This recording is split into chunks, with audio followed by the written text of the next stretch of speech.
नमस्कार मित्रांनो, माझ्या यूट्यूब चॅनलमध्ये तुमचं स्वागत आहे। उद्याचा येणारा सोमवार श्रावण महिन्यातला तिसरा सोमवार आहे। त्याकरता आम्ही सर्व मित्रमंडळ आज बेल तोडण्याकरता आलेलो बघू शकता मित्रांनो। हे आमचे गणेश भाऊ, हे बारके आमचे सोमनाथ भाऊ, हे का बेलाच्या झाडावर आहो आम्ही त्याकरता एक छोटीशी माहिती सांगत आहो मित्रांनो।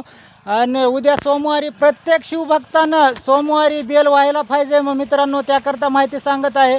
आणि बेलाचं पानं एवढं महादेवाला काहीच प्रिय नाही मित्रांनो। एका पानावर फक्त प्रसन्न होणारा देव म्हणजे महादेव मित्रांनो, त्याकरता माहिती सांगत आहे। तर उद्याच्याला सोमवारी शिवभक्तांनी, माझ्या संपूर्ण शिवभक्तांनी अवश्य महादेवाला बेल व्हा मित्रांनो। कारण तर आता फक्त एक सोमवार राहिलेला आहे पुढचा मित्रांनो, त्याकरता माहिती सांगत। तुमचे लाख कामं सोडा पण महादेवाला उद्याच्याला बेल वाहण्याचा प्रयत्न करा मित्रांनो। नाही जरी तुम्हाला बेल वाहणं झालं तर महादेवाच्या नुसतं पाया बी पडला तरी चालतंय मित्रांनो। आता ज्याच्या कामानुसार कुणाला बेल भेटतंय नाही भेटतंय मित्रांनो, त्याकरता माहिती सांगितलेली आहे। माझी माहिती कशी वाटली मला कमेंटमध्ये कळवा। जय हिंद, जय महाराष्ट्र।